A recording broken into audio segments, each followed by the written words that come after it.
Bonsoir à tous, bienvenue sur Culture Mag.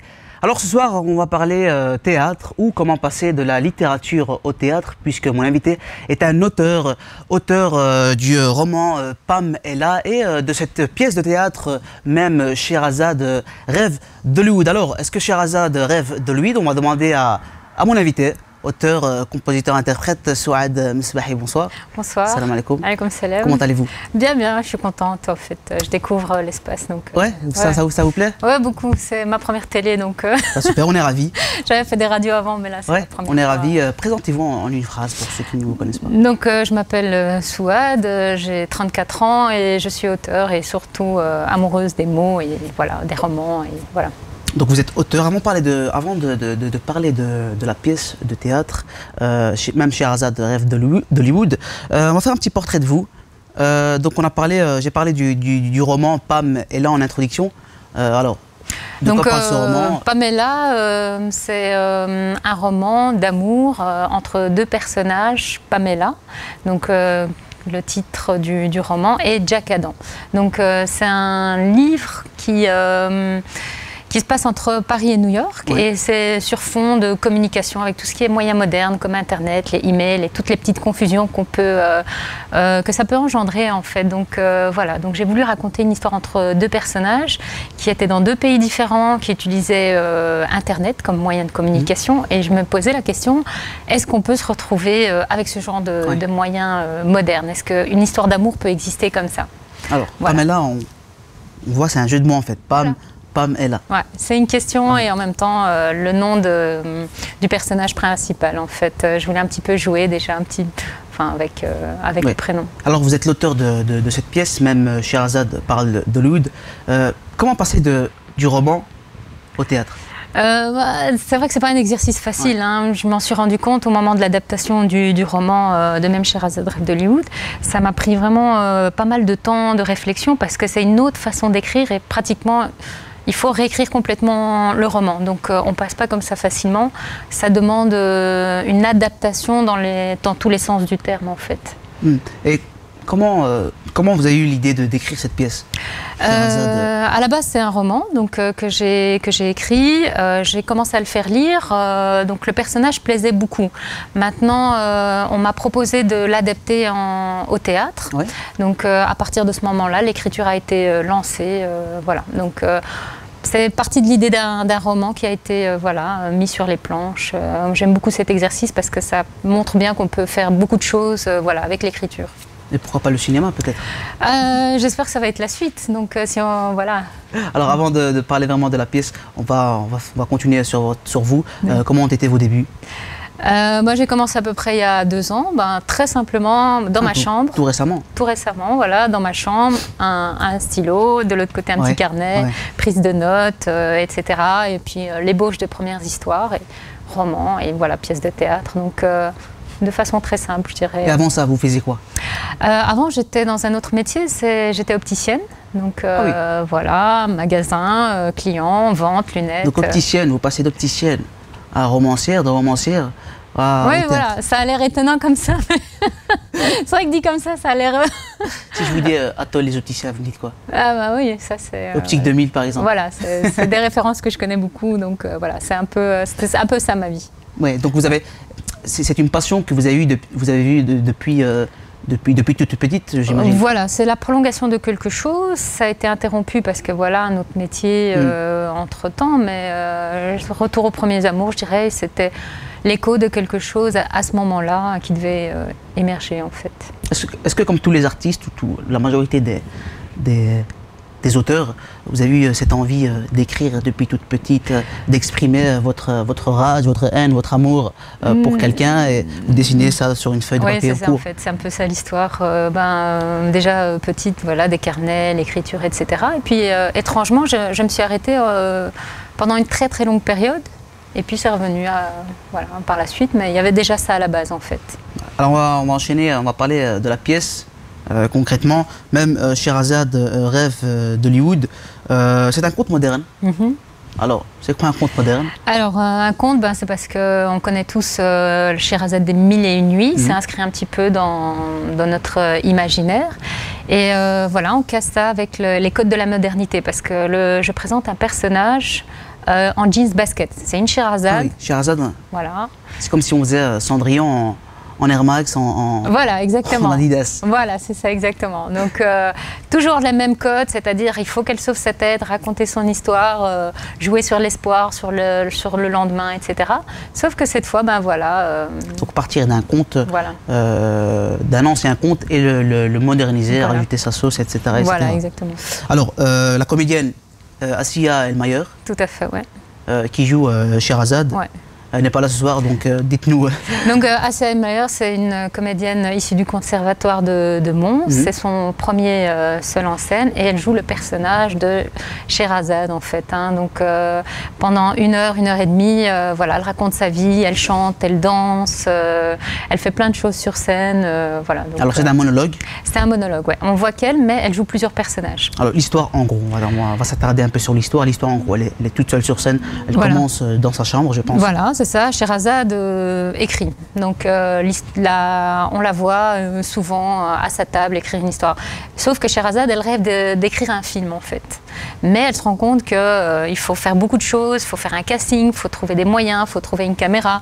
Et tout ça, on va le voir pendant la pièce en fait. On va la voir passer un vrai casting, parler avec le public, chercher une comédienne dans le public. On va la voir monter son film. Donc toutes ces étapes qui sont les étapes d'un film classique, on va la voir le faire en fait. Ouais, les thèmes abordés sur scène. Donc elle parle de ses parents, oui. Elle parle de sa tradition, de son lien qu'elle a avec ses parents. C'est ça. Et comment elle amène ça jusqu'à terme du spectacle, le film? Oui, voilà, donc elle parle de plein de choses. Elle parle de l'émancipation par le rêve, c'est-à-dire que Scheherazade, elle veut un petit peu revendiquer son droit à la rêverie. Donc elle trouve que c'est une des plus belles choses et une des choses qui peut créer une sorte de porte vers un autre monde, même si on n'a pas toujours l'occasion de s'extraire de son milieu. Son imaginaire va jouer ce rôle en fait. Donc ça aborde vraiment ce thème, l'émancipation par le rêve. C'est sa liberté, son rêve c'est sa liberté en fait. Rien que le fait qu'on la laisse rêver. Et ses parents la voient un peu trop rêver. Un peu trop rêver, mais l'air de rien, ils vont un petit peu participer au film. Donc il y a des petites surprises. Il y a son père, voilà, elle va quand même lui trouver un petit rôle. Et c'est pour expliquer qu'on ne sort pas facilement des carcans, mais qu'en expliquant un petit peu, on peut... C'est ça, elle est un peu rattrapée par sa tradition. En fait, elle hésite entre tradition et contradiction. Ouais. Elle va un petit peu jouer entre les deux. Scheherazade, c'est un peu une fille qui jongle avec tout ça. Elle veut blesser personne, mais elle veut montrer que ses rêves sont les plus forts, en fait. Que ça peut être aussi une forme de réussite, de continuer de rêver. Donc elle parle beaucoup de rêves, en fait. Elle rêve de faire un film, et ses parents et sa tradition, on va dire, inhibent son imaginaire. En gros. Oui, parce qu'ils ne la comprennent pas, mais dans la pièce, peut-être qu'elle va expliquer ses motivations. Peut-être que tous ceux qui sont contre elle vont être avec elle. Donc ça, il faut le découvrir dans la pièce. Donc Scheherazade, c'est aussi une petite magicienne. Beaucoup de gens sont contre elle au début dans la pièce, la traitent un petit peu bizarrement, de loin, etc. Donc on va voir peut-être que tout va se mettre en place ou pas. Ça, il faut le découvrir. Et pas mal de personnes peuvent s'identifier à cette Scheherazade. Oui, oui. Qui veulent rêver et qui ne peuvent plus. Est-ce qu'il y a un réel lien significatif entre le rêve et la classe sociale? C'est une bonne question. Moi, j'ai parlé à beaucoup de gens qui ont vu la pièce ou qui ont participé à l'élaboration de la pièce. Je résume un peu ma question. Est-ce que en étant plus pauvre, on rêve moins, et en étant un peu plus aisé, en ayant les moyens, on peut rêver plus facilement? Non, moi je dirais que ça dépend. Ou en ayant d'autres traditions, par exemple? Non, vraiment, j'ai parlé vraiment à pas mal de personnes qui, effectivement, me parlaient de leurs rêves. Moi, je pense qu'on a tous les outils pour les faire aboutir ou pas. C'est pas dépendant de la classe sociale. Après, c'est vrai qu'il y a des moyens qui sont mis en place. Je dirais que c'est aussi une question un petit peu de volonté, de chance. Il y a beaucoup de ça, en fait. Mais Scheherazade, justement, va faire en sorte que son milieu social ne soit pas un frein bien qu'il l'ait quelque part en fait. Hein. Oui. Mais c'est elle qui va trouver un petit peu les ficelles qu'il faut tirer pour faire aboutir son projet ou pas. Oui. Voilà. Alors il y a ceux qui rêvent leur vie et ceux qui vivent leur rêve. Oui, c'est exactement ça. Et Sherazade, elle se trouve dans quel... Ah ça, ça peut résumer un peu la pièce. Ouais. Mais voilà, c'est aussi l'occasion de dire qu'on existe. C'est pas tant de rêver, etc. C'est pour ça qu'il y a plein de petites choses assez sympas dans la pièce qui peuvent pousser à la réflexion. Voilà, donc faut pas expliquer tout le mystère qui existe autour de cette pièce, mais voilà, elle pousse à s'interroger en fait sur sa vie.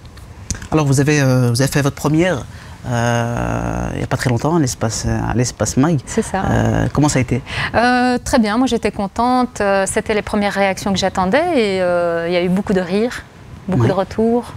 Et voilà, on se rend compte que les gens rient beaucoup pendant la pièce et qu'il y a un retour où il y a une réflexion. Ça peut créer un petit débat autour du rêve, etc., l'émancipation et tout. Donc ouais, super, ça s'est super bien passé en fait.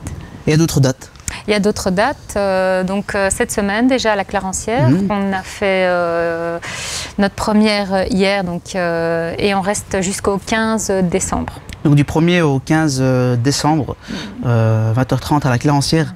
Rue du Belvédère 20 à XL, Flagey, voilà, j'ai résumé un peu les dates. Vos inspirations, quelles ont été vos inspirations vous personnellement et pour écrire cette pièce? L'inspiration, c'est tout simplement au quotidien, qu'est-ce que je vis sur le moment. Donc au moment d'écrire le roman Pamela, j'avais envie d'une histoire où même moi je voyage. Donc je les ai situés entre Paris et New York. C'était pour moi l'occasion de faire des petites recherches sur ces villes. Et Sherazade, c'était aussi par rapport à la difficulté que j'avais réellement à monter un film, parce que je suis en train de monter un film aussi. Oui. Et donc voilà, c'est ce qui m'a inspiré. Donc le quotidien, les difficultés, etc., c'est faire fi un petit peu de tout ça et aller de l'avant. Un film par rapport à la pièce de théâtre? Non, tout à fait. Complètement différent. Complètement différent. C'est le tango en fait qui va être mis à l'honneur en fait. Donc c'est une danse. Voilà, en fait, c'était ma prochaine question. Votre actualité, vos projets futurs. Donc, il y a ce fameux film. Y a-t-il autre chose? Oui, il y a plein d'autres choses. Maintenant, ça doit être mis en place. Donc, comme c'est toujours de l'écriture et que je continue d'écrire, donc voilà, moi, j'espère toujours faire aboutir mes projets autrement que sur une feuille blanche. Donc, j'espère une série, un film, de la danse, voilà. Oui. Donc, un autre roman? Peut-être. Alors, peut-être un autre roman sur moi. On sait jamais. On va conclure l'émission. Je rappelle un peu les dates donc, du 11 au 15 décembre, 20h30 à la Clarencière, donc c'est à XL, rue du Belvédère 20 à Flagey. Est-ce que vous avez un mot à faire passer pour les téléspectateurs? J'espère qu'ils vont venir nombreux découvrir la pièce. Voilà, on est là jusqu'à la fin de la semaine. On aura plaisir à les accueillir et à discuter avec eux après. Voilà. Voilà. Merci encore, Sherazade. Ouais, non, oui, je suis dans la pièce. Voilà. Je suis dans le thème. Ouais. Merci Souad d'avoir été avec nous. Merci. C'est un plaisir. Ouais. Vous venez quand vous voulez. Merci à vous, chers téléspectateurs, de votre fidélité. On se donne rendez-vous très bientôt pour un nouveau Culture Mag. D'ici là, portez-vous bien. Wassalamu alaikum.